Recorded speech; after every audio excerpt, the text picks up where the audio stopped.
Bonjour à tous ceux et celles qui écoutent cette première émission Évoluons avec l'âme des célébrités. Je suis Louise Gagné et je suis contente et même honorée d'accompagner notre médium accompli, j'ai nommé Julie Leblanc, médium multidisciplinaire. Bonjour Julie. Coucou tout le monde, bonjour Louise. Bonjour. Hey Julie, pour ceux qui ne te connaissent pas, pourrais-tu nous parler un peu de toi, à savoir comment tu t'es attitré la mention médium multidisciplinaire et qu'est-ce que ça fait une médium multidisciplinaire? Ah, OK, commençons à la base.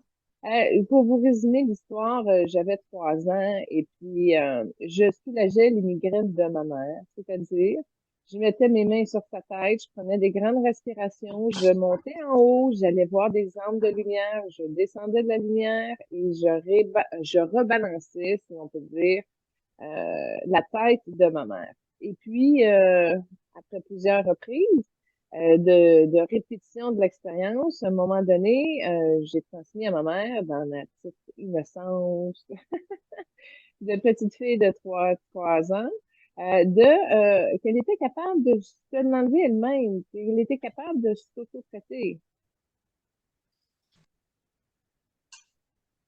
Là, ben, ma mère, ben, elle trouvait que j'avais pas rapport ou, en tout cas, j'étais pas crédible. Et elle me fait comme un genre de mou.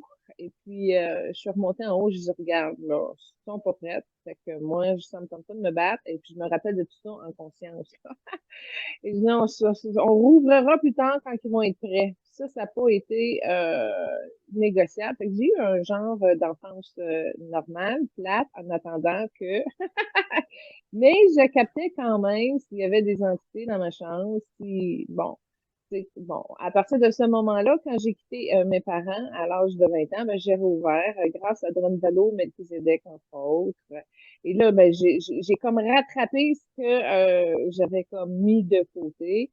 Et mon énergie est spéciale parce que je bouge les choses, c'est-à-dire qu'on est capable de constater quelque chose dans l'énergie, mais on est capable aussi d'interagir pour que l'énergie change, qu'elle se transforme et qu'elle s'harmonise. Alors, multidisciplinaire, c'est parce que ça joue sur les multidimensions de l'être, ça touche sur plusieurs aspects. Tout ce qui est énergie se corrige, se change. Et puis, à partir de ce moment-là, on est capable d'arriver à ouvrir davantage, à revenir à qui nous sommes. Et ça joue sur le karma, sur le plan de vie, ça joue sur les mémoires. Donc, si on considère toute la structure énergétique d'une personne, ben, je suis spécialisée en rénovation de structure en fonction du plan de l'âme pour réussir à débrouiller, si on peut dire, l'interférence entre la conscience, le soi et qui l'on est vraiment, en incluant la partie personnalité, ego, qui a besoin de comprendre, qui a besoin de d'évoluer aussi. Alors, on prend le tout pour l'alléger avec son pouvoir, sa conscience divine, si on peut dire. Alors, il y a du coaching là-dedans, il y a de l'enseignement, mais c'est surtout pour optimiser la voie de l'autonomie, donc de ramener les gens à être autonomes, d'être capables de au moins s'occuper de son hygiène énergétique. Je sais pas si ça résume bien. Autrement dit, tu dois avoir toutes tes facultés ouvertes. Effectivement, c'est une très belle question. Merci. J'utilise pas mal tout. Autant mon ouverture du cœur, autant que tout ce qui est le clair ressenti, le clair écoute, c'est-à-dire la vision, l'ouïe, le senti, le toucher, le goût, tout ça est super évolué, ben, développé, en tout cas utilisé. Et à partir de ce moment-là, ça me donne d'autres trames d'informations de où est-ce qu'on peut intervenir pour illuminer cet espace-là qui est carencé. Alors, oui, j'utilise Julie dans tout qui je suis pour pouvoir progresser puis cheminer dans la matière. Ah, c'est bien. Merci de ton partage. Et ça, toi, tu as acquis une espèce de bagage d'expérience de vie. Tu as fait de la télévision, tu as fait de la radio, tu as écrit un livre. entre autres. Ben, la spiritualité s'applique au moment présent. C'est dans le quotidien où on a la chance de pouvoir s'épurer, de nous ouvrir, de s'accueillir, cheminer, tu sais, là, on va pardonner aux personnes, puis on allège. C'est un processus en continuité tout le temps, tout le temps, tout le temps, pour développer son acceptation, pour libérer ses blessures, etc. Alors, ça prend beaucoup d'humilité et ça, le choix de pouvoir s'investir à mieux se reconnaître, mieux se construire, mieux se restituer. Et oui, j'ai un profil de communication très développé parce que c'est une passion chez nous.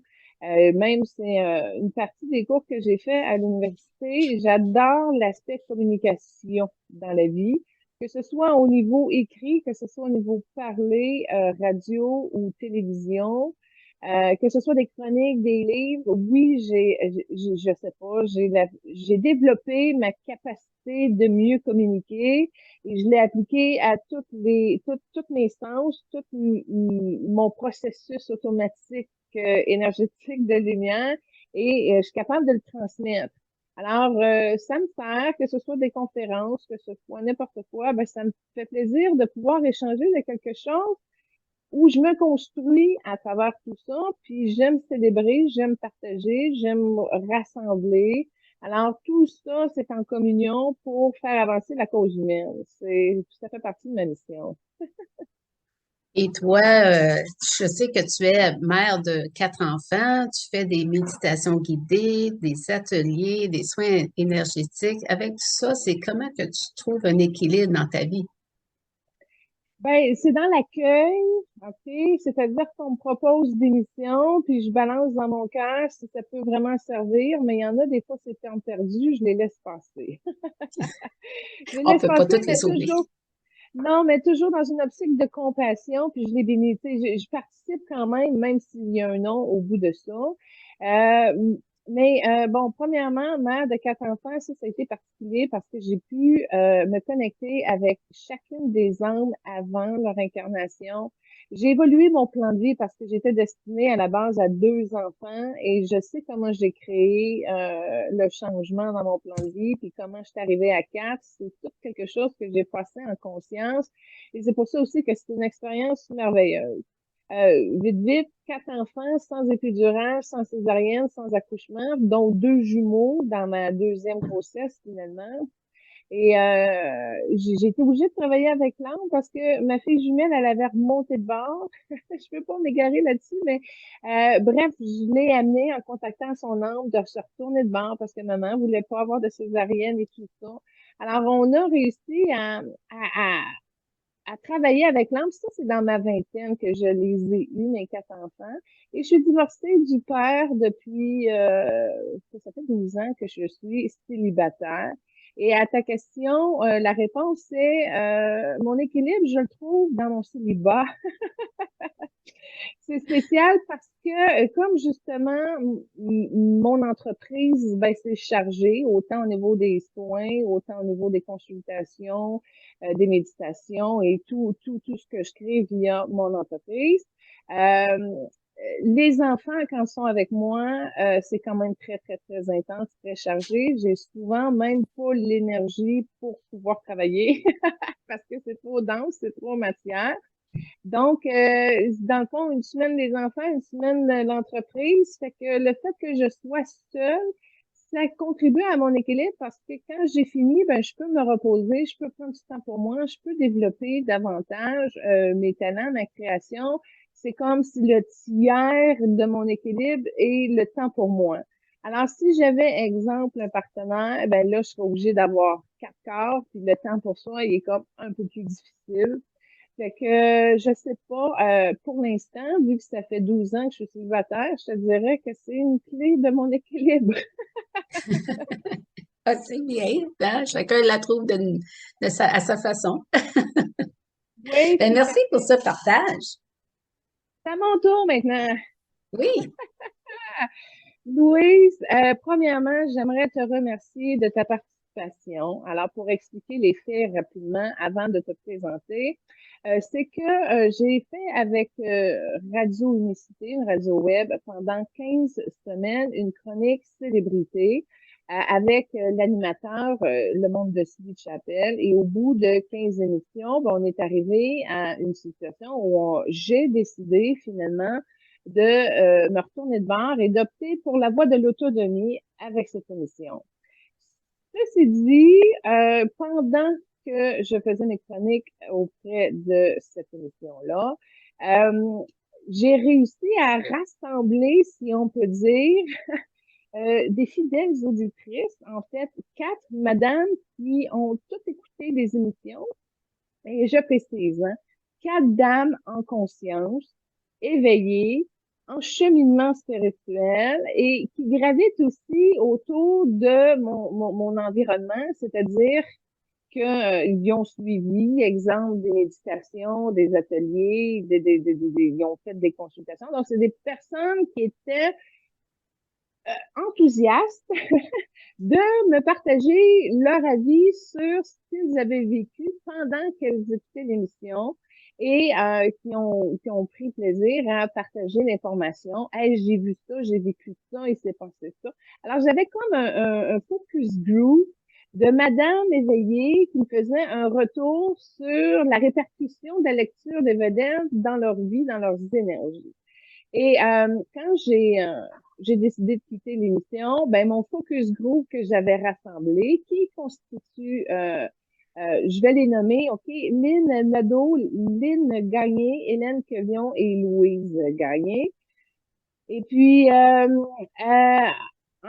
gang de femmes motivées, on a décidé de faire l'émission sur YouTube et elles ont toutes participé. Là, c'est comme si le focus group est en train de se développer en réalisation d'émissions. Et chacune participe de son initiative, de son talent, qui a le goût de contribuer. Évidemment, la grande cause. Donc, c'est un projet encore qui n'a pas d'argent. Et Louise, c'est la plus courageuse, si on peut dire, parce que elle a pris la liberté de se proposer pour m'accompagner pendant ces émissions-là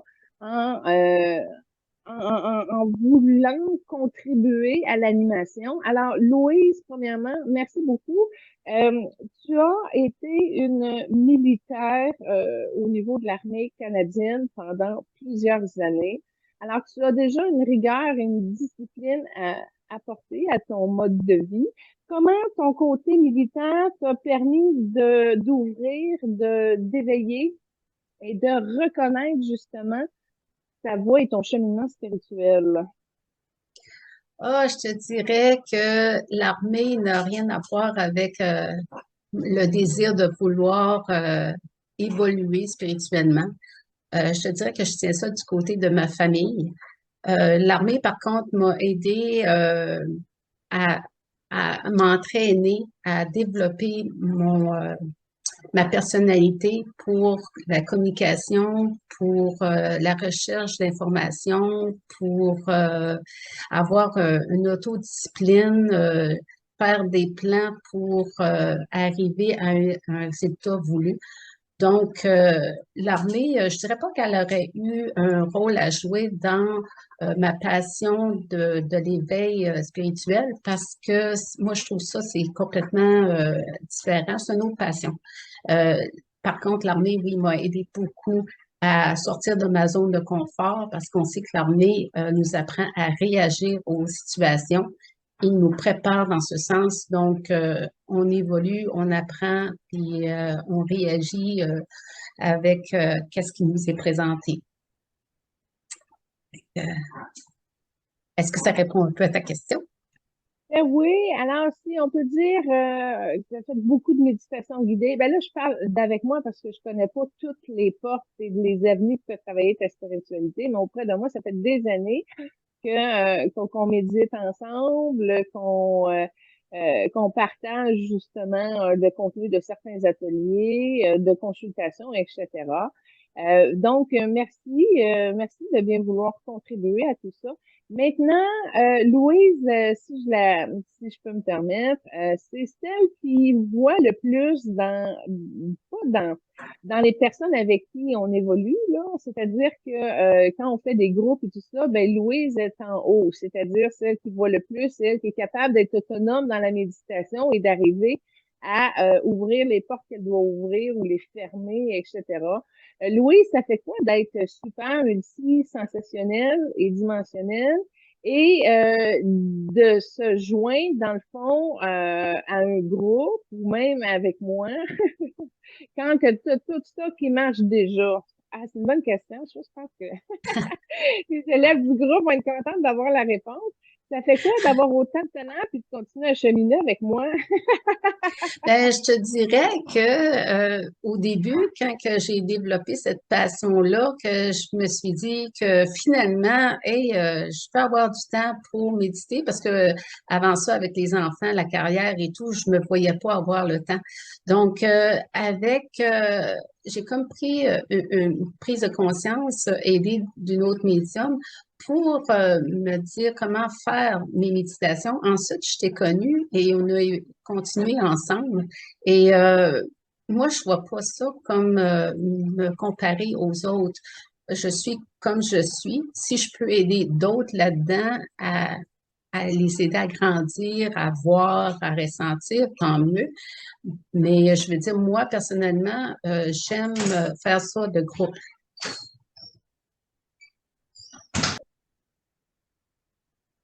Et j'aime aussi le fait que lorsqu'on est en groupe, je trouve que l'énergie est plus haute. L'énergie, c'est plus facile de s'élever en énergie. Donc, c'est ce que j'aime et j'aime aussi le groupe avec qui l'on est. Donc, pour moi, tout est parfait, là. Bon, extraordinaire. Et puis, à ça que le début de l'émission est fait, ça va? C'est à ton aise? Oui, aussi, on pourrait commencer, je ne sais pas, est-ce que tu serais prête? Oui, certainement. On va juste dépeindre un petit peu qu'est-ce qu'on va vivre dans l'émission, en tout cas, qu'on veut vous présenter. Alors, en commençant dans la deuxième émission, on va faire un retour sur qu'est-ce qui s'est passé dans l'émission d'avant, parce que ça évolue, les énergies continuent à bouger par la suite, puis souvent, il y a un retour à faire sur l'émission d'avant. Deuxième élément, c'est que cette émission-là est construite pour être une suite ou une collection. Donc, ça va tout s'interrelier, ça va tout s'embriquer et construire aussi quelque chose avec l'accumulation des émissions. Alors, c'est pour ça que l'option de le passer sur YouTube, c'est génial parce qu'on va pouvoir cumuler les émissions sans problème. Et quelqu'un qui arriverait, exemple, dans l'émission 28, puis est intéressé par la vedette de l'émission 16, ben, tout cela va être toujours offert gratuitement dans le cadre de ce contexte d'émission-là qui va être bien structuré. Et en plus, on a une équipe extraordinaire, c'est-à-dire que il y a des dames dans le focus group qui font des recherches et qui contribuent aussi et ils donnent ça à Louise. Donc, Louise, elle va avoir la référence professionnelle et crédible des accomplissements de chaque célébrité, mais du point de vue 3D. Alors, Louise, ça fait quoi d'avoir un paquet d'informations sur un paquet de vedettes? Est-ce que ça te fascine? Ah ben moi, je peux te dire que je suis plutôt du style que vive et laisser vivre. Donc oui, je suis contente d'en connaître plus sur nos vedettes. Sauf que je veux dire, je suis pas normalement celle qui va aller voir qu'est-ce qu'ils font. Mais là, je suis comme dans la position que je dois m'instruire sur leur carrière et sur leur vécu. Donc ça m'ouvre une autre porte. Oui, parce que ça peut t'inspirer ou inspirer d'autres, puis ça peut même nous amener à nous motiver à entreprendre, à construire. En tout cas, il y a un effet qui va avoir là-dessus. Alors, tout ça pour dire que, exemple, celles qui font les recherches contact Lynn, moi, je veux pas le savoir pour l'unique raison que je veux pas être influencée. Moi, quand on va faire une lecture, je vais prendre le moment présent. Il y a ça dans ses énergies. Et Lynn s'arrangera pour corroborer ce qu'elle sait avec ce que je dis. Ou confirmer ou valider, mais tout ça pour dire que moi, je veux pas être influencée. Fait que je m'occupe de l'aspect énergétique, puis Louise va s'occuper de l'aspect matière.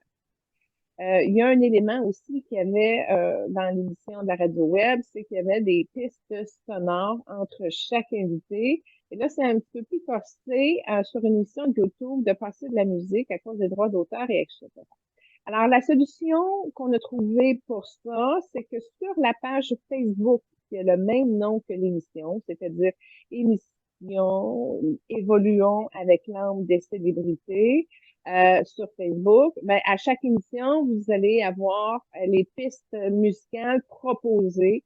Donc, vous aurez deux choix. Soit vous écoutez l'émission, puis là, c'est le temps de passer la trame sonore. Donc, vous pesez sur pause, vous ouvrez une autre fenêtre, vous écoutez la chanson.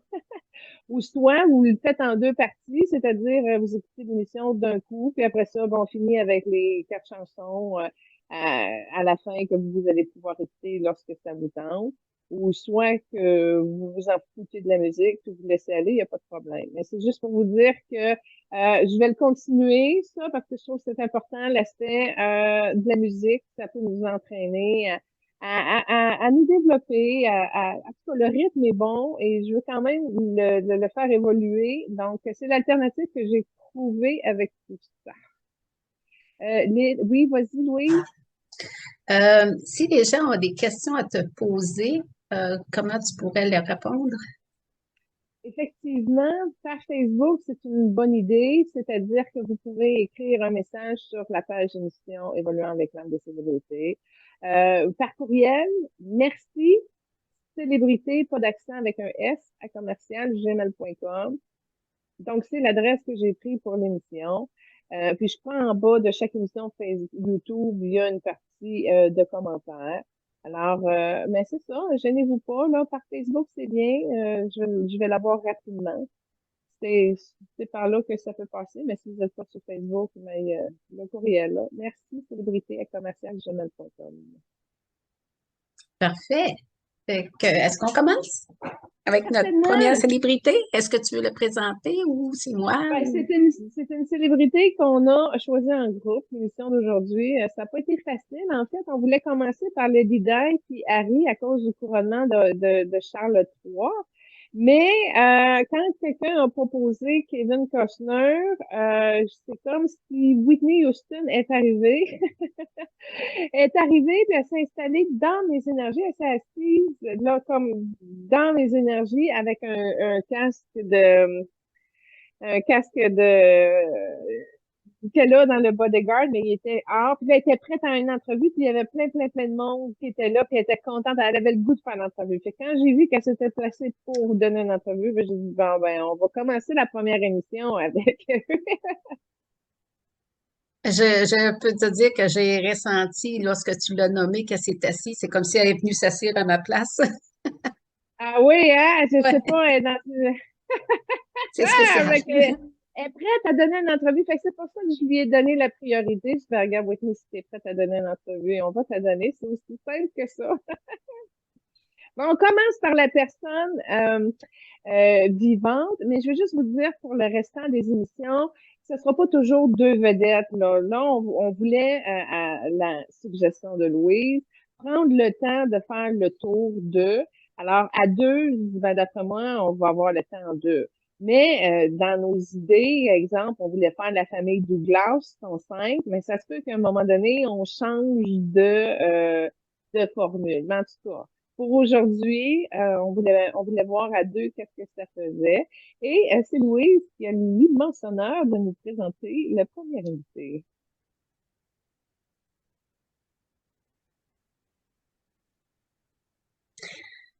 Pour faire la transition entre le premier volet et la présentation de notre célébrité Kevin Costner, euh, Julie a choisi une chanson de Bryan Adams de la trame sonore de Robin Woods qui s'intitule Everything I Do It For You. So, c'est ça, Everything I Do It For You. C'est So, c'est parfait. C'est la chanson choisie pour Kevin Costner. Oui. Maintenant, est-ce que tu voulais dire de quoi? Non? C'est tout est beau. Oui. Monsieur Kevin Costner. Monsieur Kevin Costner est un acteur, un chanteur, réalisateur et producteur de films. Sa carrière débute en 1981 et devint célèbre en 1987 grâce au film Les Incorruptibles, où il a joué aux côtés de Sean Connery et de Andy Garcia. Julie? Ah, c'est gentil d'arrêter ça là, mais c'est très triste parce que c'est intéressant. J'aurais voulu en entendre plus. Bon, il reviendra. Kevin Costner, là, il est très beau en énergie, Louise, parce qu'il porte trois couleurs magnifiquement harmonisées. C'est-à-dire, on voit un blanc dominant central chez lui, entouré d'un halo vert pomme, un beau vert léger, qui lui est entouré d'un halo mauve, pas pâle, mais mauve moyen, quand même assez lumineux. C'est vraiment une personne centrée et légère et harmonieux. Il est en équilibre, il est en osmose de qui il est et il sait comment vraiment bien aller dans la vie. Puis c'est pour ça qu'il reste une- un acteur sans tâche ni reproche. Il le fait dignement. Il fait partie des hauts classements, si on peut dire, de l'humain, des hommes sages et raisonnables. Puis on voit dans ses énergies que son blanc, là, qui est aussi, dans le fond, le rayon de la pureté, provient d'une grande sagesse ancestrale autochtone. Puis si tu le regardes, il n'a pas l'air d'un autochtone, mais ce blanc-là qu'il porte provient de ça. Son vert pomme, là, il est beau. Les gens qui sont au niveau du vert, c'est des gens qui vont se spécialiser dans la guérison. Et il fait des rôles intelligents à son niveau qui lui vont très, très bien. Et c'est comme coordonné avec son monde pour faire évoluer et avancer la masse. Alors, c'est une grande spécificité qu'il a. Et c'est pour ça qu'il a réussi à faire travailler énormément de mémoire. Je fais un parallèle personnel, là. Si on regarde là, dans ces films qu'il a fait, exemple Waterworld, ou même Robin Hood, au début, ça m'a fait travailler des mémoires, ou même le film qu'il a fait comme un facteur, il vient comme toucher, il a réussi, moi, à me faire travailler mes mémoires par rapport à ces personnages de films-là. Et je suis très, très reconnaissante dans ma conscience, mais tout ça est attribué à son vert pomme et son doux mauve. Donc, si on peut dire, les couleurs que tu vois, c'est les couleurs de son aura, De c'est son ça? âme. De son âme. Ah, parfait. Oui, Parce oui. que tu dis qu'il y a de l'énergie autochtone. C'est dit que son grand-père paternel, natif de l'Oklahoma, était moitié Cherokee. Ah, ah, Et ah. je me demandais, moi, dans son film, le Danse avec les loups, parce qu'il Oui. parle autochtone, est-ce que lui, il connaît la langue ou ça y a été appris pour le film?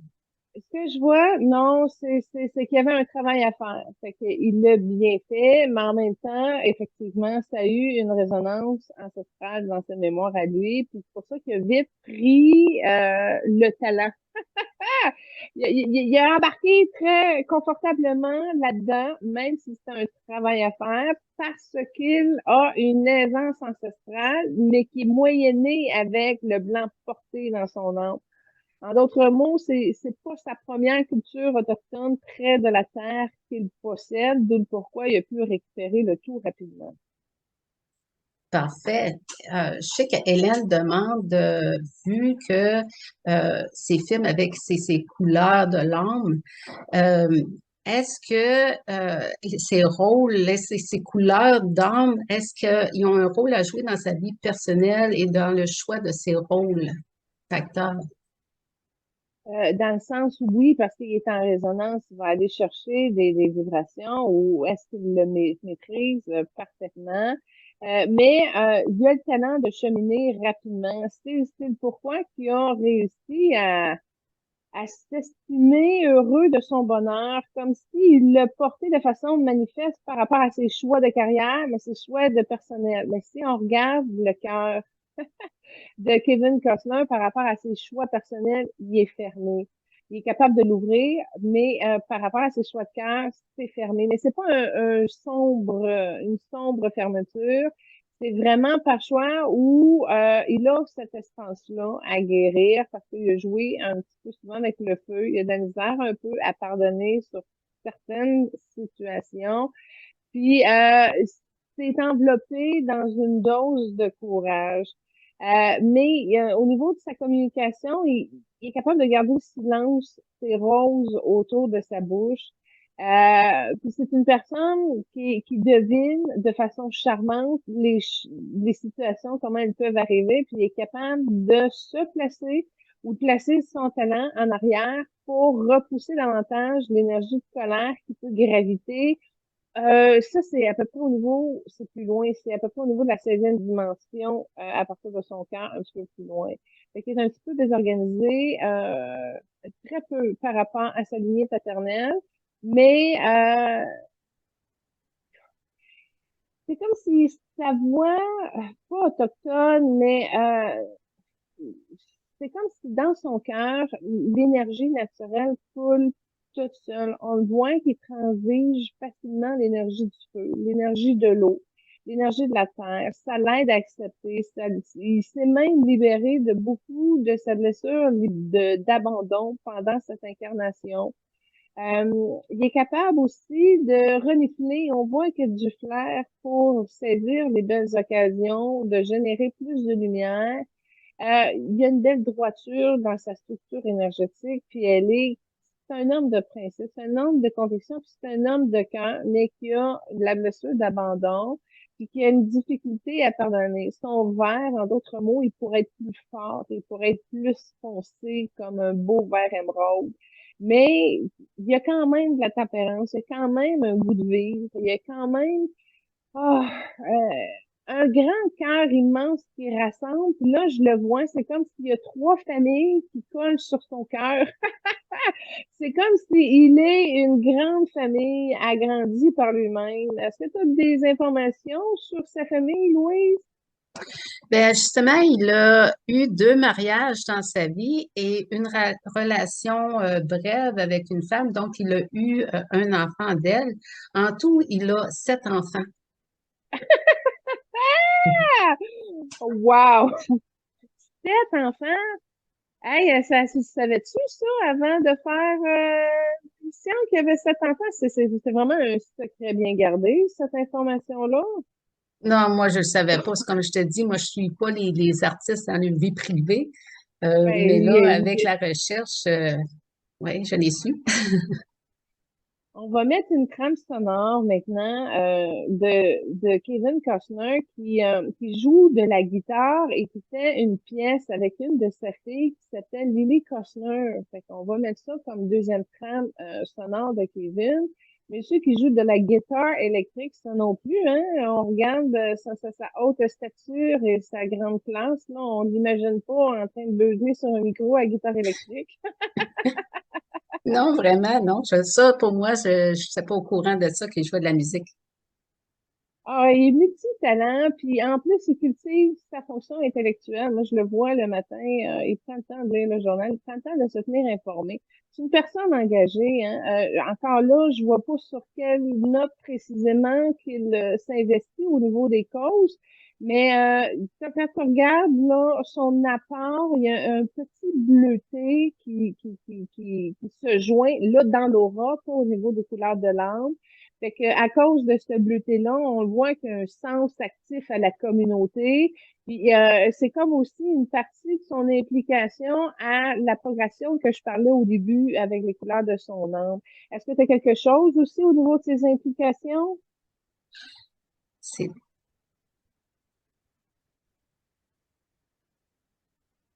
Non, Julie, j'ai pas cette donnée-là pour toi. Je pourrais pas te dire.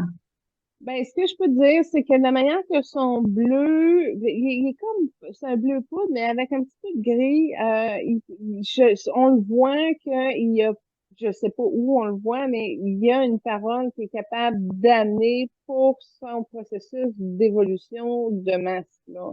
Je serais curieuse de chercher, on pourrait peut-être mettre Lynn là-dessus et avoir un retour là-dessus. Mais en tout cas, tout ça pour dire que c'est une personne qui est capable de donner, c'est une personne généreuse, pas donner des gros dons, des gros millions, mais quand même, s'il peut porter sa voix à une bonne cause, il le fait, tu le vois à cause de son bleu léger, puis peut-être qu'il va dans la modestie aussi pour pas justement que ça sorte au niveau des manchettes, parce que c'est une personne qui veut briller tout seul dans sa vie, mais pas nécessairement en provoquant la cohue médiatique et quelque chose de ses actions. C'est pas une personne qui veut avoir les feux de projecteur sur lui. Ça vient à cause de sa blessure d'abandon, puis c'est en lien aussi avec sa mère.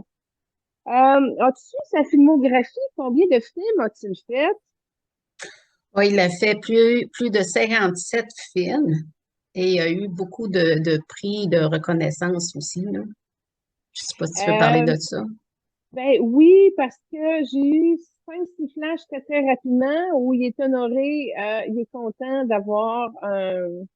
Lui, dans le fond, c'est comme si c'est la reconnaissance, mais c'est aussi au niveau du prestige. Fait qu'il est content de ça parce que lui n'a pas abandonné pour se rendre là. Fait que c'est comme une manière qu'il a pris pour faire face à sa blessure d'abandon. Puis il est très content du retour et la reconnaissance du public, puis des fans plus raffinés. Ça fait partie de sa constitution logique qui a tramé au niveau de sa personnalité, de la manière qu'il conçoit. Fait que non, pour lui, il en est gratifié. C'est un honneur profond. Puis c'est ce qui le distingue aussi au niveau du prestige par rapport à ceux qui ont moins été là.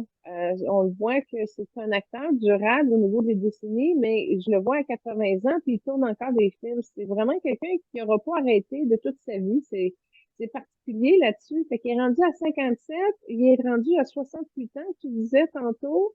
Ça veut dire que ouais, il a pas fini, il est encore en forme. Ça veut dire, je vois pas de problème de santé. C'est ça qui le distingue, Kevin Costner, c'est qu'il a vraiment réussi à trouver un équilibre. Maintenant, il pourrait l'ouvrir plus. Puis il y a une de ses filles qui est comme plus révoltée, qui est conçue pour l'amener là. Fait qu'il y en a une de ses filles qui le fait travailler justement pour le pousser à ouvrir plus son cœur parce que il y a comme un regret au niveau familial qu'on sent dans son cœur. Ça affecte un peu son estime. Mais c'est pour l'amener à, comment je pourrais dire, à mieux reconquérir la force et la façon d'œuvrer sa vie avec son cœur sans le protéger. Puis c'est ça un petit peu, je te dirais, où ce qui est rendu dans son évolution. Alors, on va le bénir, on va le gratifier, on va y aller sur sa prestance parce que il y a une belle énergie hors dorée au niveau de sa prestance. C'est juste qu'il est un petit peu plus calculé puis un petit peu plus réfléchi. Il n'est pas aussi spontané qu'il aurait pu l'être s'il avait été bien synchronisé dans son moment présent au niveau de son ouverture du cœur, sa présence d'âme, sa présence d'être. Mais écoute, je te dirais, là, jusqu'à ses 87 ans, ça va bien aller pour lui. Pas trop d'embûches, pas trop de problèmes.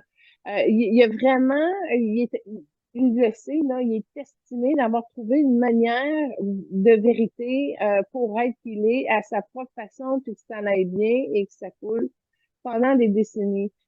Son talon d'Achille, son niveau d'amoureux, mais c'est parce qu'il n'a pas pris le pouvoir de guérir sa blessure de séparation, qui est aussi à engendrer, alimentée par sa blessure d'abandon. Tu vois quoi? Tu ressens quoi, toi, par rapport à lui?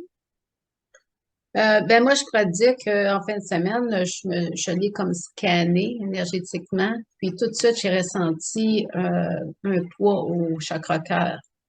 C'est un poids ça résonnait comme de la colère, l'incompréhension, Des mais il y a non-dits, des des problèmes non-dits, de seulement communication. qu'il garde ça pour lui et qu'est-ce qu'il extériorise, c'est de la diplomatie.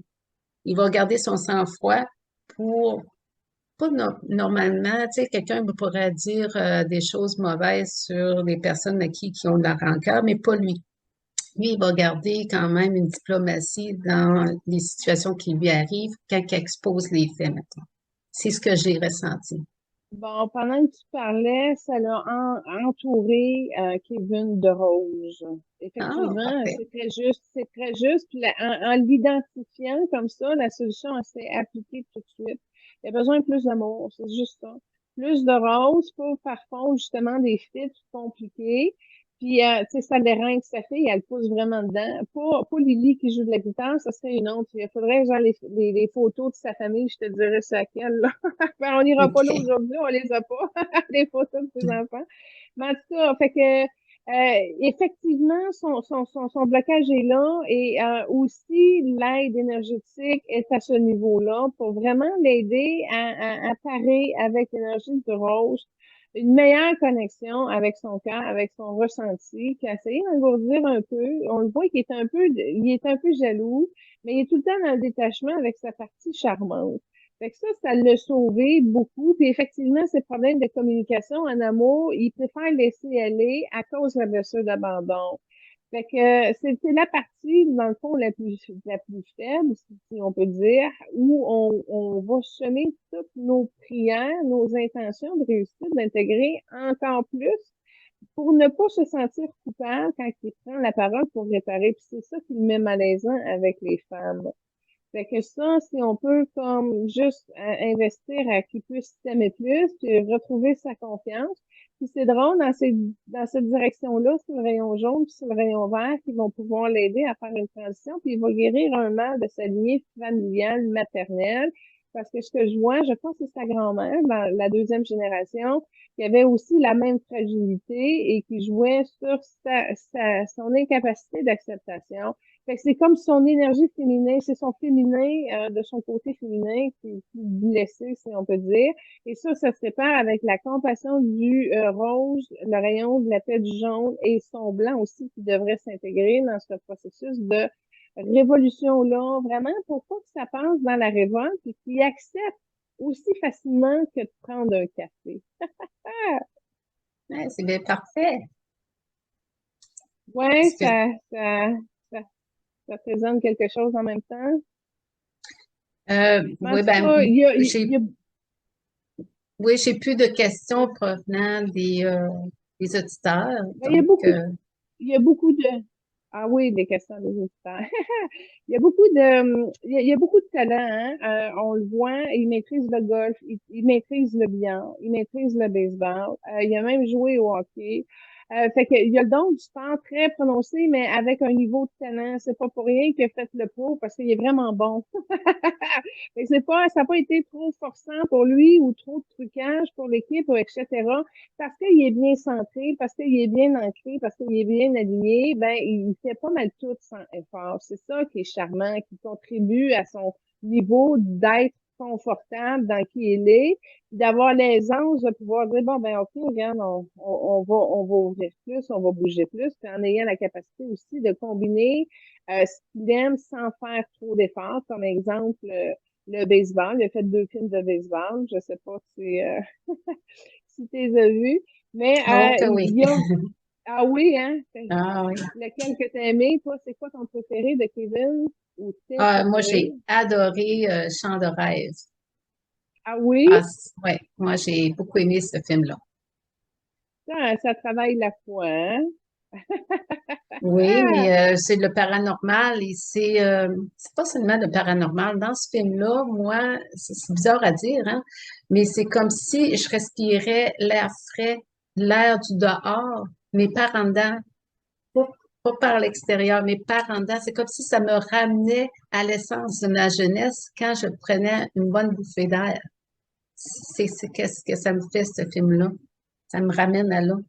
C'est ce que j'aime et j'aime le paranormal. Donc, avec les 9 joueurs de baseball qui ont été issus du baseball professionnel, là, qui ramènent comme en vie, mettons, dans ce film-là. Moi, j'ai adoré. Ah, c'est très touchant, effectivement. J'ai aimé des films un petit peu plus superficiels aussi, parce que Chandrive est dans mes... j'en ai pas un de Kevin Costner, c'est ça que je me disais tantôt. J'en ai cinq que j'aime bien, plus trois qui m'ont fait travailler profondément dans mes mémoires. Mais dans les ceux que j'ai bien aimés, j'ai La rumeur qui court avec Shirley MacLaine puis Jennifer Aniston, c'était très bon. Le repêchage avec Jennifer Garner, ça aussi s'occupait d'être un directeur général au football d'équipe de Cleveland, c'est intéressant. Le Pro avec René Russo, oh, j'ai adoré ce film-là, c'est fun. En tout cas, j'en ai beaucoup que j'ai aimé. Ouais.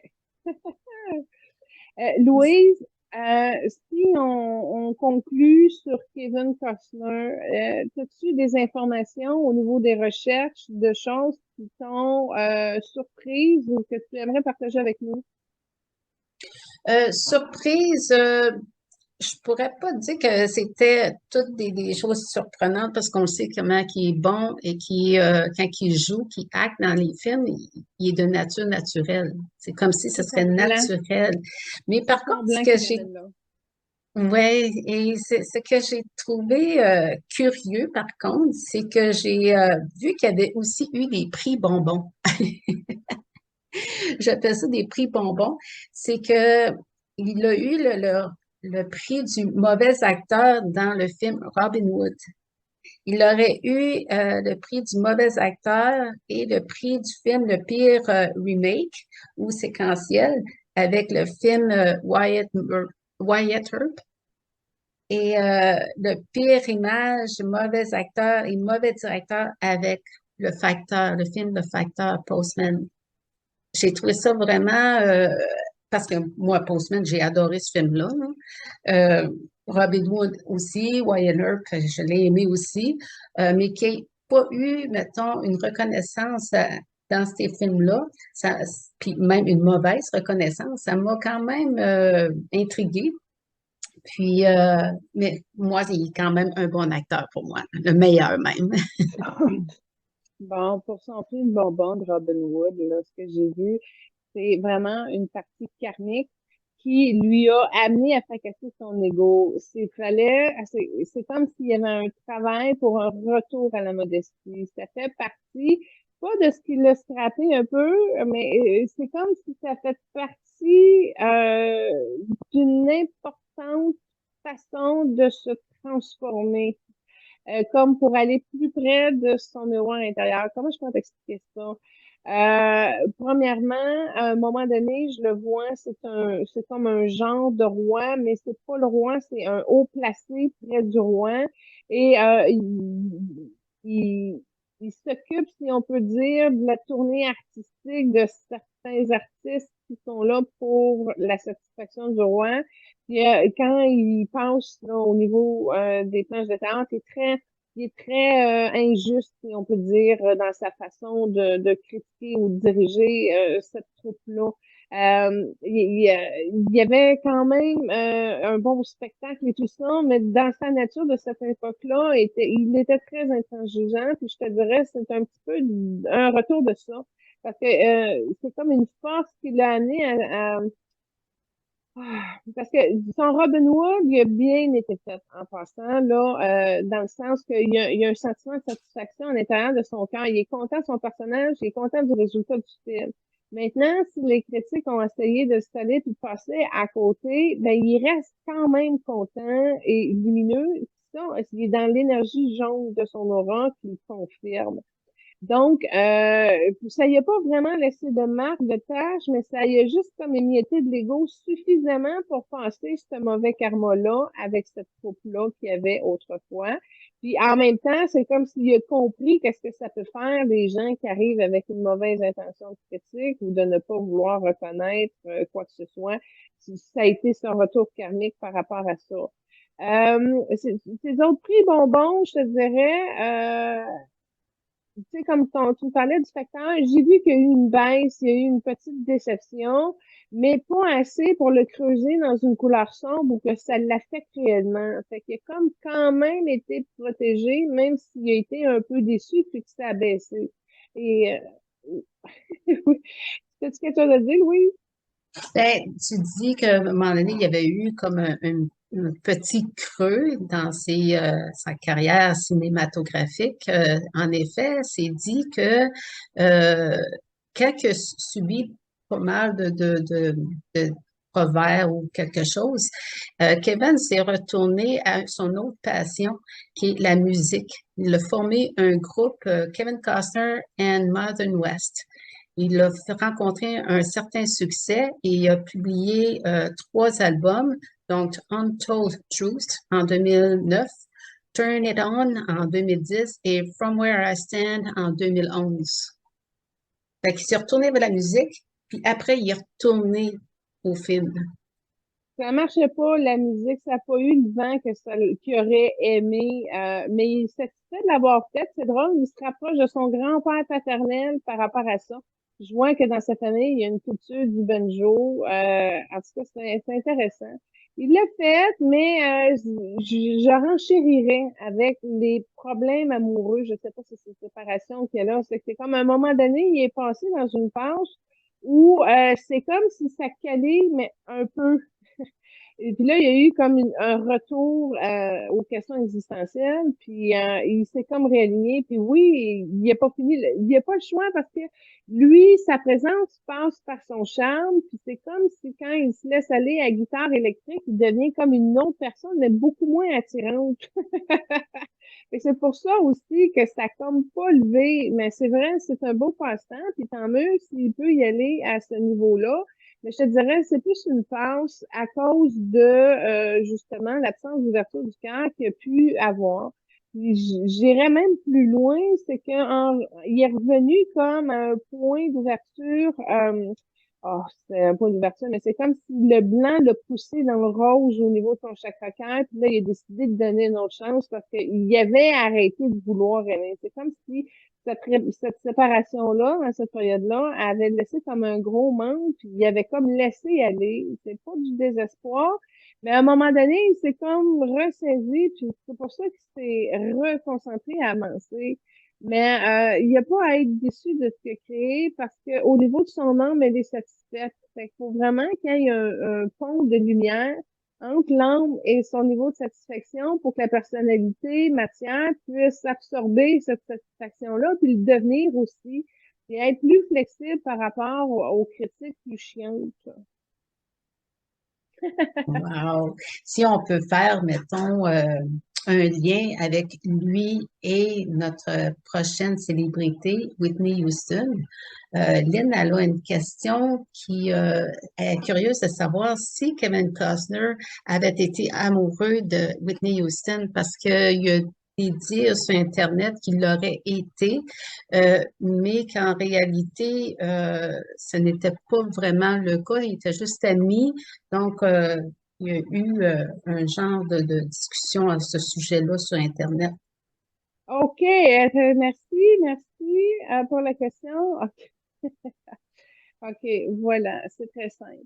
Euh, Oui, OK, je confirme. Kevin Costner, il a été amoureux, mais c'est bloqué au niveau de sa gorge. C'est pas quelque chose qui a pu communiquer vraiment. Pourquoi?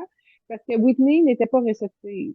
Je vois que là, Whitney, dans cette époque-là, à ce moment-là, elle était chargée au niveau de son ventre. Elle avait des boîtes bleues, c'est pas des bleus sales, mais tout son ventre est chargé de ces boîtes bleues-là. Fait que Whitney n'avait pas de place, c'était comme pas, elle pouvait pas, c'était plein déjà, puis ça prenait tout son espace. Fait que même si elle aurait vraiment voulu, parce que si je regarde au niveau de l'électricité, au niveau de son cœur, elle l'aimait, elle lui pardonne même, et ça montre, ils ont 37 mémoires en commun, ces deux hommes-là. Et sur les 37 mémoires en commun, il y a un noyau noir central où on me dit qu'il y a 16 incarnations qui ont une charge karmique. Et là, dans la charge karmique, il y a entre autres de la blessure d'abandon. Mais une des incarnations où ils sont magnifiques encore ensemble, c'est dans les années 17 ans. C'est une incarnation où Kevin est haut placé en Angleterre. Et Whitney est beaucoup plus basse et ben, au niveau aristocratique, si on veut. Puis la connexion, la fusion passe, mais c'est comme compliqué de de fusionner, de pouvoir vivre une vie de couple ensemble, etc. Il y a beaucoup de déchirements, d'humiliation publique aussi, parce que ça s'est converti en dette karmique. Fait que c'est comme si je, sais pas, ok, je trouve une existence où ils ont été véritablement amoureux. Kevin Costner était femme et Whitney était homme et s'occupaient de berger. C'est un décor de montagne en arrière et ils étaient très heureux et c'était très simple, très, très purifié. Mais c'est la seule incarnation où ils ont eu la peine de pouvoir le vivre, leur amour sincèrement et véritablement. C'est comme si les autres incarnations, il y a eu des charges qui ont amené des complications puis que ça a comme pas à donner. Et c'est le problème un petit peu dans cette union-là, parce que Whitney, elle aime fort. Les 37 incarnations qu'ils ont ensemble, c'est solide. Fait qu'ils ont eu vraiment très rapidement une très belle reconnaissance. Whitney, elle me montre la première fois qu'elle a su qu'elle allait le faire, le film Bodyguard avec lui. Déjà là, elle était intriguée, elle était allumée, elle était déjà en rayonnance magnétique. Puis on le sent ça aussi dans le film. Et c'est bien au-delà du jeu chez les deux personnes. Il y a vraiment une chimie karmique entre les deux qui est très, très, très palpable, mais qui est malheureusement couplée de déception et de manque d'occasion d'aligner la synchronicité pour que ça puisse marcher. Si Whitney avait été plus légère, si Whitney avait été dégagée, ben effectivement, ils auraient mis leurs forces ensemble et ils auraient été encore plus loin parce que ce qu'on me compte, c'est qu'il était supposé d'avoir une suite à Bodyguard 2 puis d'aller plus loin. Mais Kevin, il a comme freiné à un certain niveau, puis il a pas voulu y aller. C'est comme s'il y a une partie verte dans son énergie qui a sonné plus fort, puis que là, il a comme arrêté. Fait que c'est dommage parce qu'il aurait pu vraiment s'accomplir, mais de l'autre côté, il était dérangé par l'illusion de la drogue, puis de l'alcool, ben de la drogue, de médicaments, etc. Il aimait pas ça de Whitney Houston, puis il savait que ça venait perturber. Fait que c'est aussi dans son inconscient une des principales raisons pour lesquelles il a résisté à cette force-là. C'est compliqué un peu, mais je pense que c'est simple. Qu'est-ce que t'en penses, Louise? Hein, ça a bien d'allure parce que tout, tout compte fait, il est dit qu'ils sont restés très bons amis jusqu'à son décès. Donc, ça résumerait beaucoup ce que tu dis. Et quand tu dis ils sont restés amis, là, ce que j'ai vu, c'est que Whitney Houston ne lui pardonne pas. Fait que c'est comme si elle a senti qu'il se rapprochait, qu'il voulait saisir sa chance, il l'a pas fait, la situation Whitney c'était compliqué, nanana. Mais il y a quelque chose, Whitney en arrière de ça, elle a été insultée parce qu'elle aurait peut-être souhaité que Kevin soit encore plus homme. Puis qu'il prenne sa place et que ça amène à ce résultat-là, mais il l'a pas fait dans la matière, puis Whitney, ça n'a pas passé au niveau de son pardon. C'est comme si elle misait inconsciemment à ce que Kevin règle ses problèmes, mais elle n'était pas prête à le bouger. Fait qu'il pouvait pas la sortir de ces boîtes-là. Fait qu'il y a de l'illusion, puis c'est tout comme à corriger à cause de la fonction karmique.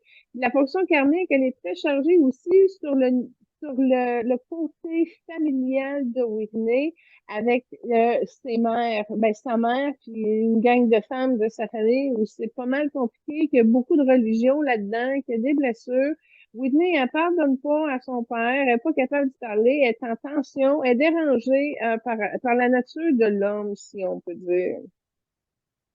Oui, c'est quand même intéressant parce que, je veux dire, avec Whitney, euh, on sait qu'elle a une mère vedette, on dit. Elle a gagné, sa mère, elle a gagné 2 Grammy Awards. Donc, possiblement que, je ne sais pas si son père était là-dedans pour dire, la freiner un petit peu dans ses élans. Puis Whitney voulait suivre les pas de sa mère. Je ne sais pas si ça aurait pu être un petit peu dommageable pour elle, c'est la vision de sa carrière.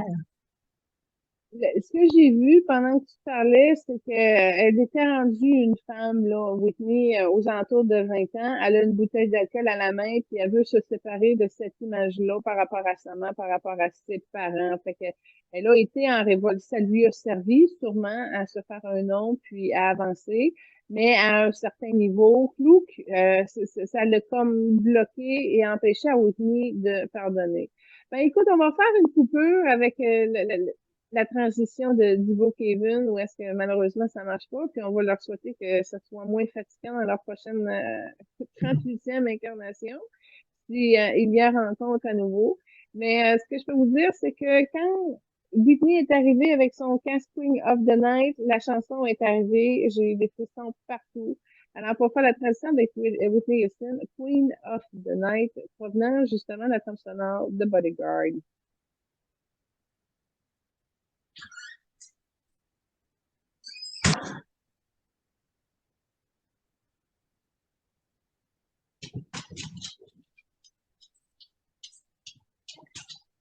Euh, Fait que merci pour cette chanson. Si vous avez été l'écouter simultanément ou si vous l'écoutez après, il n'y a pas de problème.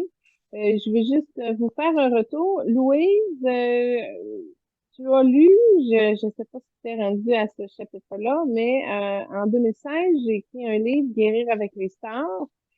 C'était des entrevues avec des vedettes décédées et il y a un chapitre porté sur Whitney Houston. Est-ce que tu es rendu là dans ta lecture?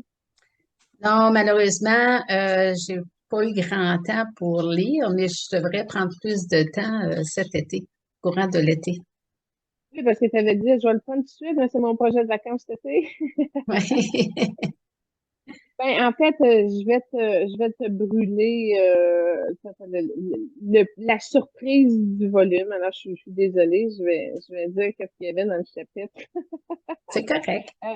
Euh, Whitney, premièrement, ça a pris un petit peu de temps avant que j'aie une bonne connexion parce que son énergie était faible. Et parce que son énergie était faible, ça se déconnectait souvent. Donc, vu que sa lourdeur énergétique faisait en sorte que on coupait souvent, ben, on a dû, avec les maîtres, trouver des astuces pour pouvoir arriver, à la libérer, parce que c'était des immenses grosses chaînes de bateaux qui la traînaient vers le bas, qui la traînaient vers les lourdeurs. Fait qu'il y a eu un travail énergétique l'année à libérer ces énormes grosses chaînes. Ensuite, dans un deuxième temps, elle était libérée, mais son énergie n'était pas forte. Elle n'était plus tirée vers le bas, mais elle n'avait pas remonté.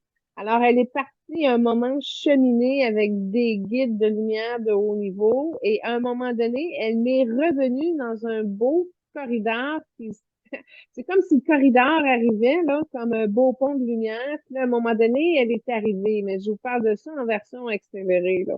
Et là, un coup qu'elle était là, c'était une nouvelle énergie neuve, mais en même temps, dans son cœur, on pouvait sentir qu'elle avait encore du ressentiment, qu'elle avait encore d'autres problèmes au niveau de la conciliation de sa conscience et de sa lumière. Et là, elle a fait une belle apparition. Elle était très majestueuse. On voit là, que c'est une femme qui porte bien les paillettes. Et soudainement, elle s'est transformée en apicultrice, c'est-à-dire qu'elle m'a transmis par le biais de son don des abeilles. Elle m'a expliqué un petit peu qu'est-ce qui s'était passé chez elle. Au début, elle m'a montré une belle ruche qui, justement, était magnifique. Là, les abeilles rentraient, sortaient, etc. Mais à un moment donné, il y a eu comme une espèce de goudron qui s'est placé sur la ruche et qui a couvert les sorties. Et là, les abeilles essayaient de rentrer, mais elles devenaient de plus en plus frustrées parce qu'elles ne pouvaient pas retourner à la ruche à cause du goudron par-dessus. Et c'est ça qu'elles m'ont appris finalement, c'est que les abeilles, à force d'être frustrées de ne pas rentrer dans la ruche, se sont comme déprogrammées et se sont converties comme en guêpes. Alors là, c'est là où j'ai compris que au niveau de la guêpe, c'était une abeille dénaturée, d'où pourquoi au niveau de ses fonctions, la guêpe avait aussi des limites et était aussi comme plus nuisante à cause de l'espèce de frustration qui générait leur ADN, leur constitution. Fait que j'avais appris beaucoup de choses avec elle. Je comprenais pas pourquoi qu'elle me parlait de ça, mais en tout cas, merci pour sa sagesse, pour sa leçon, pour son apprentissage. Et ensuite, elle m'a, comment dire, elle m'a montré sa prochaine incarnation, c'est-à-dire qu'elle se réintégrait dans une famille blanche. Elle se réintégrait en petit garçon et un petit garçon tout seul, c'est-à-dire suraimé de ses parents qui auraient peut-être eu de la difficulté à voir le garçon, mais un coup que le garçon est rentré, là, il est suraimé, surprotégé, surplus, avec des parents croyants quand même, avec un père noble droit. Fait que c'est comme si elle a réussi à venir à épurer tout l'aspect de violence familiale ou quelque chose. Là, elle tombait dans une famille lumineuse avec l'aura de la famille, c'était blanc, jaune, vert. Fait que sa prochaine incarnation, elle va être plus facile, elle va être plus simple, puis moins de tension, moins de déviation. Fait que ça, c'est le résultat du chapitre. Ensuite, on avait fait dans l'émission Whitney de radio que je parlais au début de l'émission, là. Tu l'as écouté, tu te rappelles de quoi? Qu'est-ce que ça t'a Ah, laissé comme marque? Ah, question piège, hein? question piège, j'aimerais te dire, moi, j'ai une vie assez active et je vais prendre l'information, mais pas nécessairement que je vais la retenir, malheureusement. Donc, Ben, c'est pareil, je sais plus que j'ai dit sur Whitney, alors je vais passer vite vite, mais tout ça pour dire qu'elle avait encore réussi. Tu sais, je veux juste l'amener au moment présent, puis lui laisser la possibilité de faire l'entrevue qu'elle voulait, au lieu de faire le résumé de quelque chose qu'on se rappelle pas, parce que moi, c'est la même chose. Moi, je livre, puis après ça, je retiens pas, je sais plus. Puis comme c'est une des premières célébrités que j'avais faites rapidement, ça fait loin, fait que je sais plus ce que j'ai dit dans cette émission-là. C'est parfait. On va aller voir maintenant. Respirez tout le monde. Je vais faire des petits bruits. Je vais juste aller lui permettre de contacter puis de bien se brancher.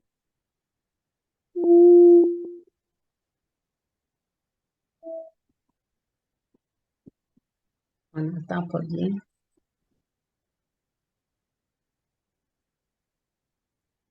On n'entend pas le son.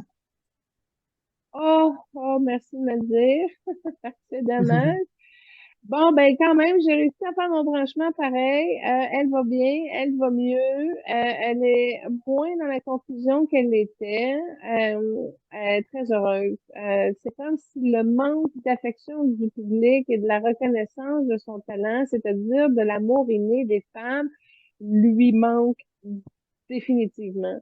D'où le pourquoi que quand elle est arrivée, elle m'a apporté cette fréquence-là. Ben, prends-la, serre-la. Maintenant, au niveau du message qu'elle a à communiquer, c'est très simple. Des répercussions des substances qu'elle a pris dans son incarnation, les énergies de ça ne sont pas toutes épurées sur sa structure. En d'autres mots, ça s'est déchargé beaucoup, beaucoup depuis 2016, mais il en reste un peu. Donc, c'est encore un peu engourdi. Elle n'est pas revenue pleinement à sa essence. OK? Et là, elle est aussi en train de corriger l'aspect nourriture. C'est comme si elle a été comme en mi-tranche ou dans l'extrême que ça l'a affecté toutes ses mémoires au niveau de sa digestion, de son système digestif, etc. Donc, dès que ça va être fini de désengorger, désengorger, de désentir, de ne plus engourdi, est-ce que c'était le mot que je cherchais. Donc, dès que ça va être terminé d'être engourdi de ces substances dans son taux vibratoire, elle va corriger maintenant l'aspect alimentation qui a été vraiment massacré et qui a besoin d'être soigné. Fait que ça, au niveau de sa thérapie curative de lumière, C'est la lumière bleu indigo entourée de blanc qui va venir l'aider à tapisser de tout ça. Mais elle a encore une révolte par rapport à son histoire, puis elle a encore tendance à vouloir se fuir.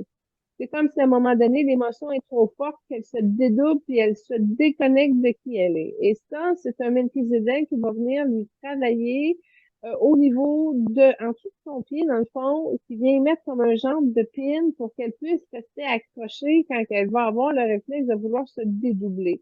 Alors, en ce moment, l'énergie qui travaille beaucoup avec elle, c'est le blanc et le bleu indigo. Là, elle est en chicane avec sa mère, elle est en chicane avec sa fille et c'est pris dans son plexus actuellement. Alors ça aussi, elle a à calmer l'émotion, elle a à retourner au calme pour pouvoir vider ces mémoires-là qui sont aussi rattachées au niveau du karma. C'est-à-dire que je vous ai parlé d'une incarnation dans les 1700, ben, il y avait aussi des liens dans cette incarnation-là même qu'elle portait encore au niveau du plexus et qui affectait aussi avec sa mère et sa fille dans cette présente incarnation. Alors ça aussi, ça se débattit. Elle en profite parce qu'elle a une belle foi, mais elle en profite maintenant pour sortir des vieilles mémoires religieuses qui l'ont contraint. C'est comme si elle me montrait qu'elle brisait une église comme si elle était en carton, puis l'église se démolissait. Fait qu'elle a enlevé une vieille église qu'elle n'était pas, qu'elle ne voulait plus. Puis elle est en train de vider de son ovaire gauche des mémoires où ça a été très difficile et compliqué avec son père. Ça joue dans un petit peu plus loin là avec son grand-père et tout ça. Fait qu'elle est en train de se délivrer de situations de son enfance qui l'amenait à des complications et ça se nettoie même au niveau de son rein droit parce que c'était aussi emmagasiné là. Je sais pas si tu as un aperçu de sa fréquence en ce moment, Louise? Je te dirais que non, là, pas vraiment. OK, super. Je veux juste respirer un petit peu parce que je l'invite souvent de la compassion, mais je veux qu'elle puise maintenant dans une compassion source pour qu'elle puisse comme se remplir et en faisant ça, ça va mieux aider son pied droit qui est pas enraciné, qui est pas ouvert du tout, comme si elle avait un mognon au niveau du pied droit.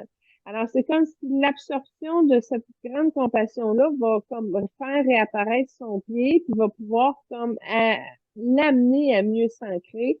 Parce que mieux qu'elle est centrée, mieux qu'elle va être à l'écoute, puis ça l'aurait affecté sa musique de façon positive.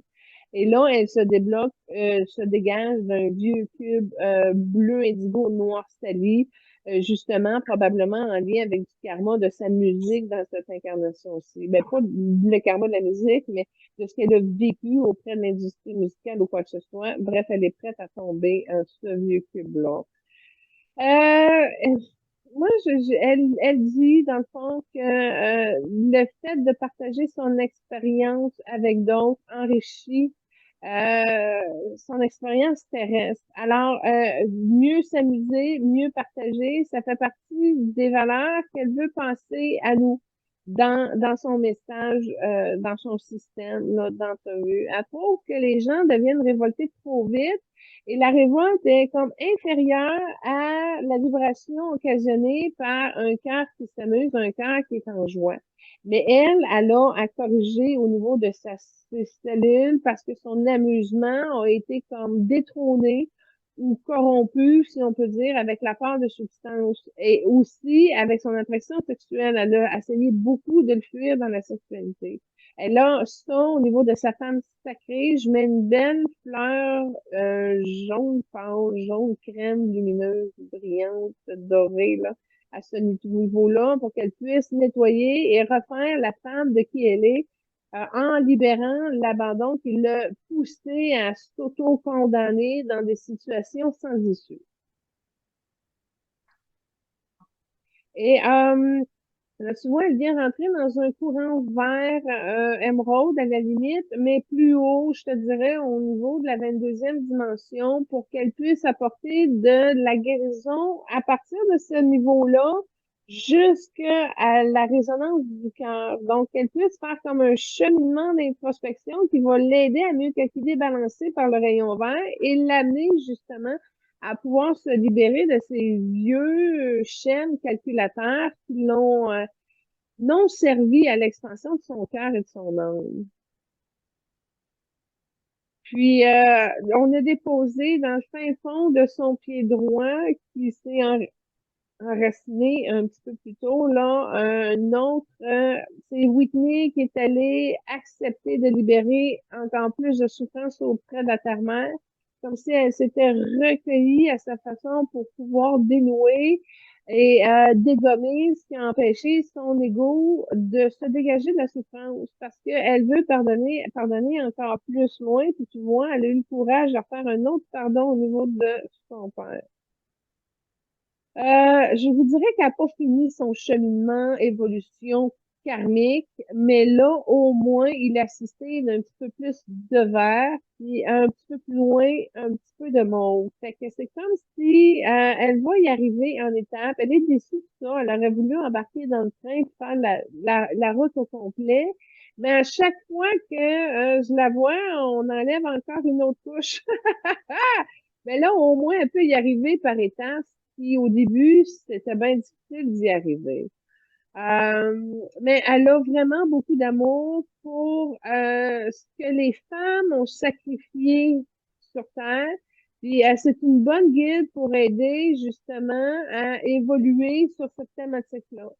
Alors, c'est comme si elle pourrait venir vous aider à venir évoluer ça et se décharger en même temps de ce qu'elle a à évoluer, elle. Fait que ça serait comme une invitation de libération commune qui peut se faire dans le rythme, dans la musique, de son taux vibratoire, parce elle est encore très allumée à vouloir chanter.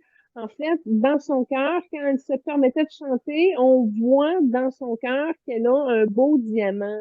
Et ce qui veut dire que sa porte d'accès à son cœur christique est positionnée, c'est juste qu'elle l'a comme pas saisi ou pas allumé pleinement pour pouvoir y arriver. Alors, j'ai une bénédiction pour elle afin qu'elle puisse y arriver dans cet état-là, dans la reconnaissance de son cœur christique, qui pourrait aussi optimiser, faciliter sa transition multidimensionnelle pour récupérer toutes ses mémoires de qui elle est, puis de les alléger si elle souffre encore, mais dans le plaisir du partage. Alors, c'est ça, dans le fond, pour Whitney Houston, ma belle Louise. Wow! Quand même, hein, elle a eu dur parce qu'elle a causé cette dualité avec les toxines, la drogue qu'elle a repris, là. Mais n'empêche qu'elle avait une voix d'or, qu'on pourrait dire. Je sais que Hélène, elle avait une question concernant sa voix. Est-ce qu'elle a eu, c'est un don divin ou est-ce que c'est par rapport à sa génétique, par rapport à sa mère qu'elle a eu cette belle voix divine-là? Ben, Hélène, pour ta question, c'est vraiment le diamant qu'elle porte en son cœur. Donc, c'est un don qu'elle a cultivé et qui a fait force avec sa foi. Et grâce à sa voix, elle a pu s'unir à quelque chose d'encore plus radieux et on peut lui souhaiter le bravo pour ça. Pourquoi? Parce qu'à force de pouvoir cultiver ce talent et prendre cette force-là dans son cœur, ça lui a amené un niveau de présence qui fait en sorte qu'elle est arrivée avec cette voix-là et qu'elle va continuer avec ça. Quoique la prochaine incarnation, le jeune homme, il va peut-être chanter un peu, mais il va être plus tranquille. Il sera pas un chanteur, mais je le vois, il va pouvoir jouer de la guitare. Elle va pas s'éloigner de la musique. Ben, elle va s'en éloigner quand même pas mal, mais pas tant. Ok, elle va en garder un peu. Mais tout ça pour dire que sa voix vient de cette culture-là de son diamant dans son cœur. Alors, plus qu'elle chante dans son cœur, plus que son diamant continue de briller, et que sa belle voix, elle s'est entretenue comme ça et elle s'est passée de plusieurs incarnations parce que ça lui permettait justement de pouvoir véhiculer sa mission de vie. Je vais te dire, si elle n'avait pas chanté, elle aurait été suicidaire, ça aurait été trop difficile. Elle a pu réussir à surmonter puis à continuer son parcours de vie justement à cause de l'effet que chanter fait sur les gens. Puis elle a été mannequin, tu disais tantôt, ça n'a jamais brillé comme elle aurait pu briller parce que c'est par la voix de son cœur que ça passe par ce diamant-là. Alors, son diamant, elle est partie avec. Maintenant, il y a juste à se positionner pour l'amener à une conscience d'un amour christique. Mais en attendant, elle est capable d'y arriver par son chant. Fait qu'elle perd pas tous ses repères. C'est ça qui est beau. Wow! Quand même, elle a une très belle voix, puis on va toujours s'en souvenir. Si on compare Whitney Houston avec un homme, on pourrait dire qu'elle serait du calibre de Elvis Presley. Parce que Hélène demande, est-ce qu'elle aurait un lien avec Elvis Presley? Ben, je veux pas remettre ce que Hélène dit, là, mais non, Whitney Houston est loin d'être l'équivalent d'Elvis Presley, malheureusement. Pourquoi? Parce qu'elle a à son nombril une compression qui bloque au niveau de son deuxième chakra et ça a limité son expansion. C'est comme si elle n'a pas, elle a réussi à charmer tout le monde avec sa voix. Et c'est une voix qui est inégalée. Ça, c'est clair et c'est encore de ce monde, ce fait-là. Maintenant, bon, Whitney Houston est plus dans l'orangé, Elvis est plus dans le bleu. Fait que c'est déjà pas les mêmes répercussions. Puis quand tu regardes le magnétisme d'Elvis sur la Terre qui bouge, pareil comme s'il y avait plein de tremblements en dessous de la Terre, Whitney n'a jamais réussi à aller chercher autant de profondeur dans son ancrage avec la Terre-mère. Donc, les gens l'ont aimé, mais n'ont pas viré sous le capot comme l'aurait fait pour Elvis. Je vais le dire comme ça, de cette symbolique-là. Fait que non, malheureusement, le mariage n'hésitait pas entre Elvis et Whitney Houston. Quoique, puis j'ai regardé dans le cadre de Whitney Houston, comment qu'elle se sent dans son cœur par rapport aux chansons d'Elvis, puis elle a même pas un bon souvenir. Son cœur en haut, il s'est refermé, une partie, une poche, là. Elle a vécu une grosse déception sur une tourne d'Elvis. Fait que c'est ça. Je sais pas dans quelles circonstances ou avec quel homme, mais en tout cas, quand on regarde l'effet de Whitney d'Elvis, ben, elle a une mémoire qui vient entraver son amour pour Elvis finalement parce que elle a retenu dans son cœur qui s'est fermé ou qui s'est brisé, qu'elle a vécu une déception. Pas avec Elvis, mais sur une chanson d'Elvis, puis la mémoire tourne, puis a mis Elvis dans déception, etc. Fait que pas assez même. Puis quand je regarde en énergie, si Elvis peut venir l'aider, il est vraiment pas du tout dans ses énergies. Il n'y a pas de connexion, il n'y a pas de lien avec Elvis. Parfait. Est-ce que, comme Hélène demande encore, est-ce que on connaît la cause de sa mort? Est-ce que tu pourrais voir la cause de sa mort? Ben, ce que j'ai vu quand j'ai fait le livre en 2016 et tout ça, c'est comme quelque chose qui a pris au niveau de sa gorge, puis elle était engourdie. Maintenant, est-ce que c'est un suicide ou c'est volontaire? J'ai pas la direction là-dessus, mais ce que je peux te dire, c'est qu'elle a été saisie, elle a eu peur, puis ça a comme figé. Fait que, c'est ça, fait que, est-ce qu'elle a surpris quelqu'un? Est-ce qu'elle s'est étouffée? Pendant qu'elle était dans son bain ou quoi que ce soit, je ne sais pas, mais c'est l'étape du processus dans laquelle elle a passé avant de mourir.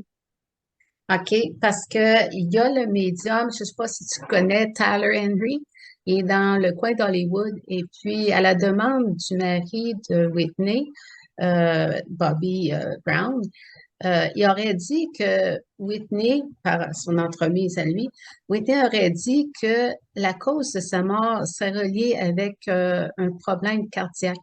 Que elle, oui, elle prenait de la drogue, elle consommait, mais elle n'a pas pris plus qu'à l'ordinaire. Mais dû à ses problèmes cardiaques, au moment qu'elle a pris la drogue, à ce moment-là, elle a eu des problèmes cardiaques, puis ça lui aurait été fatal. C'est ce qu'il aurait dit. Ben, c'est pas une proposition que je vais refuter parce qu'effectivement, quand tu regardes au niveau cardiaque, je suis d'accord, son cœur avait des fébrilités. Maintenant, Monsieur Brown, ce que j'ai vu, c'est que c'est un menteur. C'est un menteur que je ne truste pas en aucune sorte. Puis j'ai pas confiance. Fait que je sais, est-ce qu'il a passé par là pour se disculper de ci, de ça, mais quand je regarde l'énergie de Whitney aussi, elle a peur, puis elle était pas en confiance. Puis en plus, c'était quelqu'un qui contribuait à mettre pas des drogues dures, mais c'était une personne qui, euh, je vais dire, en énergie aujourd'hui, elle est encore en réaction par rapport aux énergies de cet homme-là. Puis juste savoir qu'est-ce que j'ai vu, elle n'est pas sortie encore de cette emprise-là. Mais ça, c'est clair, ce M. Brown-là, c'est un menteur profond, agressif aussi, contrôlant. Non, ce qui vient de lui, je ne vais pas lui porter mon attention 2 secondes parce que c'est un menteur, c'est aussi simple que ça. Puis même en énergie, elle n'est pas, Whitney n'est pas harmonisée, n'est pas raccordée, elle a encore peur de lui. Il y a quelque chose qui tourne pas rond, il est violent. Et elle s'est fait beaucoup de soucis. Puis là, elle me parle en vidant son cœur, là, en tant que mère, par rapport à sa fille. Fait qu'elle était comme poignée dans une dynamique contaminée à cause de ce monsieur-là. Puis, ben, c'est sûr que ça a touché toute la cellule familiale, là. Ouais, c'est Fait sûr. que compassion, on va la bénir, on va y mettre tout de l'amour vraiment pour qu'elle soit confortable à libérer son chagrin, pour qu'elle vide son plexus. C'est une grosse force rouge. C'est comme une énergie qu'elle est plus capable de combattre. Puis quand c'est un rouge diabolique ici, fait qu'elle a tout un karma là. Puis tu vois, en bougeant un peu cette énergie-là pour l'aider à les dégager, il y a des liens avec sa mère qui s'activent, qui s'en va. Puis c'est comme des liens aussi qui est attaché au niveau de son corps mental. Fait que la pression tombe tranquillement. Ouais, c'est ça. Fait que Whitney elle n'est pas très en forme. Ben, elle était correcte, mais là, à force de jouer dans dans ses lignes à travailler, elle sait qu'on l'a refoqué un peu. Regarde bien, je vais prendre un ange de la compassion parce qu'on ne mettra pas toute notre journée là-dessus, là. Puis l'enroule d'une belle serviette, une belle couette de lumière à plumes. Elle aime le confort, on va passer là, là. Fait juste pour qu'elle puisse se calmer et être confortable. Je vais l'orienter avec le groupe Manu. C'est des faces de tortue finalement très, très élevées en conscience et qui aident beaucoup au niveau de la médecine de lumière énergétique sur l'humain. Là, je les mets sous le poids de son corps mental, puis qu'elle puisse comme faire fondre ses peurs dans le rose, le jaune, le blanc, avec les mères divines, le Mère Marie, entre autres, pour l'aider à accepter, pour que ses jugements, ses peurs fondent, pour que ces vieux monstres puissent se libérer, puis qu'elle arrête l'espèce de torture inimaginable par peur de contrôler, par peur de pas y arriver. C'est comme une petite énergie défaitiste chez elle qui la retient dans sa folie puis qui est plus capable non plus de gérer, alors que tout ça peut s'être libéré. As-tu quelque chose de ton bord, toi? Non, ben, c'est comme je suis pas en mesure de pouvoir aller sonder dans l'intérieur, là. Je pense plutôt avoir à gérer un petit peu de mon côté. Donc, Ouais, c'est désolée. pour ça que je veux pas le faire, fait que merci de le faire. Écoutez, on va terminer là-dessus. Je vais essayer de mettre la chanson qu'elle chante dans le Bodyguard là, avec sa sœur là. C'est I will cette always chanson. love you. Ouais, ça pourrait être, mais j'aimais mieux Jesus love me. Ah, Oh OK. yes, he does. C'est bonne, celle-là, j'ai des frissons partout. Fait que je vais y envoyer comme vu que les mains divines sont là pour l'aider. Fait que je vais lui envoyer celle-là. J'espère qu'elle est accessible sur YouTube. Puis si c'est le cas, je vais la mettre dans la playlist. Mais effectivement, I Will Always Love You, c'est un grand classique. Là. C'est ta chanson préférée de elle, c'est ça? Ah, ben, j'en ai beaucoup. Elle chante très bien. Donc, mais oui, ça serait une dans les tops, oui. Louise, en terminant, la semaine prochaine, on sait déjà de qui on va parler? Non? Ben oui. On en a parlé, il y en a pas qu'une drôle. La semaine prochaine, pour honorer la fête des mères, nous allons souligner Harry et Lady Diana Spencer pour un OK. spécial fête des mères qui va venir aussi conclure l'aspect du couronnement du roi Charles. Et la dite Hélène qu'on a parlé dans l'émission tantôt a aussi fait plein de symboles de la couronne, des ci, des ça. Hein. En tout cas, on a une madame dans le Focus Group qui adore la monarchie et qui en est devenue, j'ai dit, mon Dieu, t'es rendue une experte, toi, là, quand t'es rendue à décortiquer les symboles, ça a quoi, là? Pas ça a quoi, mais ça couronne. Fait qu'on va faire un petit tour monarchique en Angleterre la semaine prochaine. Puis c'est sûr que j'avais parlé de Lady Diana Spencer dans le livre Guérir avec le star et aussi dans l'émission la première vague d'émissions sur la radio web. Mais on va faire un suivi là-dessus, puis on va prononcer sur Harry. On était passé vite vite sur son super-fils. Là, on va prendre le temps de bouger un peu cette lignée de lumière-là monarchique. Et c'est cela. Alors, on va avoir un travail à faire dans ce sens-là la semaine prochaine. Même heure, vendredi midi sur YouTube. Merci Louise d'avoir participé et merci aussi aux autres dames du Focus Group. N'hésitez pas à envoyer vos questions, n'hésitez pas à vous faire un retour. Moi, les gens qui participent, qui sont heureux et qui prennent des initiatives aidantes, ben, il y a toujours une place pour ça, hein? Ben, merci beaucoup à toi et merci beaucoup à ceux qui vont écouter cette émission. Ça nous fait plaisir et puis on se reparle dans une semaine. Soyez bénis, merci, namasté. Et pour terminer, la chanson de Julie, c'est un classique, hein. Je vous propose cette semaine un Boyz II Men, c'est-à-dire un groupe qui a été très fort dans les années 90, mais j'ai décidé de ramener ici maintenant, car ils ont fait une version d'une chanson plus récente, plus moderne, dans le cadre du film de Long Shot avec Charlize Theron. Et puis, ben, j'avais le goût de vous partager cette magnifique chanson disponible sur la page YouTube. Ou sinon, si vous voulez aller faire votre recherche, allez sur la trame sonore de Long Shot avec Charlize Theron et puis vous allez avoir la chanson de Boyz II Men qui est là. Je vous remercie pour l'expérience et béni et heureux.